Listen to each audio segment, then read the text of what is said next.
The Krovar armada hung in the black like predators circling wounded prey. 300 warships, each bristling with plasma cannons and rail accelerators, their hulls scarred from a dozen conquered worlds.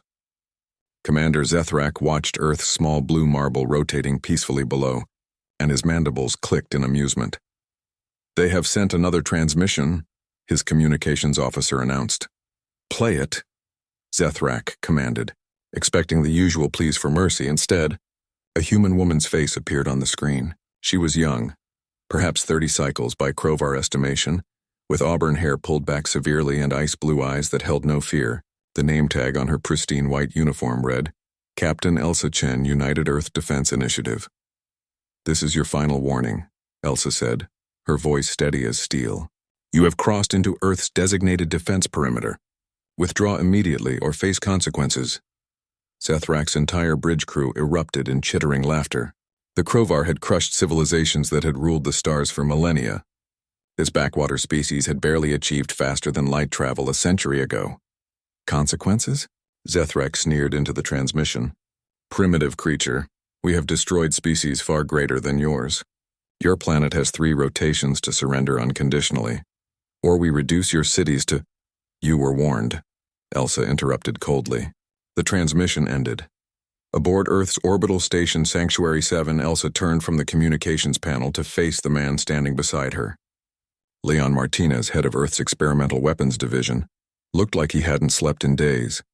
His dark eyes were haunted, his jaw set with grim determination. "Are you certain about this?" Elsa asked quietly. Leon stared out the viewport at the alien fleet, his reflection ghostly in the transparent aluminum. 5 years ago, the Krovar annihilated the Thessian colony worlds. 3 billion souls. They broadcast their deaths as entertainment. His hands clenched into fists. "We promised humanity would never be unprepared again. The Council still doesn't know what we built." "They will," Leon said. "In about 3 minutes."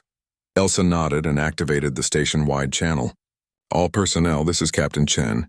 Initiate Protocol Pandora. Authorization, Chen 77 Alpha.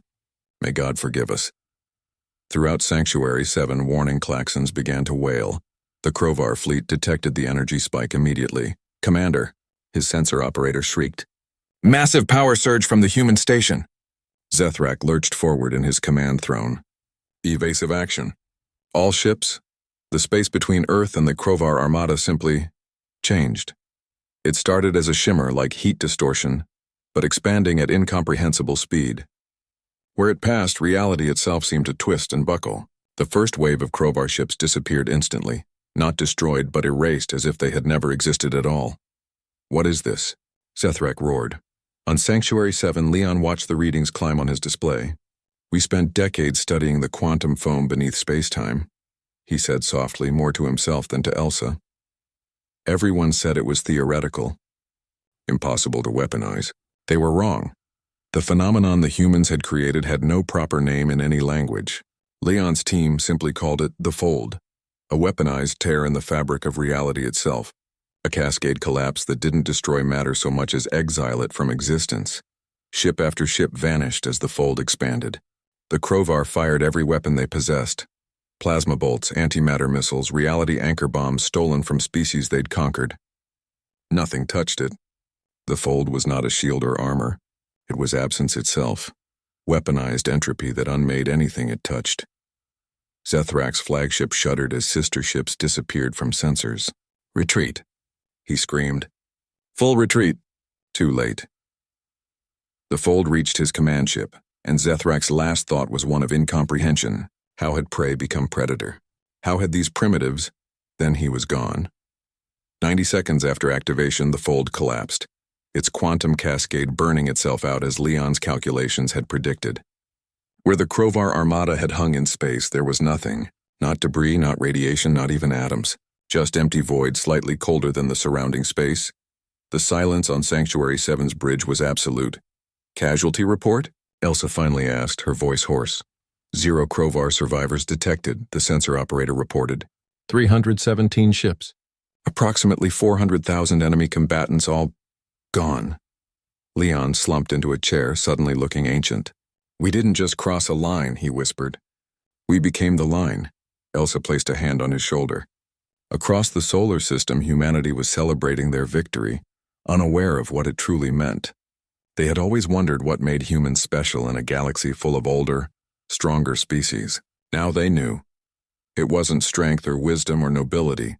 It was that when humanity's back was against the wall, when survival demanded it, they would crack open the foundations of reality itself and weaponize the void between existence and oblivion. They would become the monsters to destroy the monsters. Send a message, Elsa ordered. Broadcast it on all known frequencies. Let every species in the galaxy hear it. The communications officer nodded nervously. Elsa's words were simple. Earth established a defensive perimeter. We asked once for that line to be respected. The Crovar laughed. They crossed it anyway. This is what remains of their fleet. She paused, her eyes harder than diamonds. Earth will warn you only once. Do not cross that line. The message went out across the stars, carrying with it sensor data of the fold's activation. Within days, the galactic civilizations received it. Within weeks, they understood.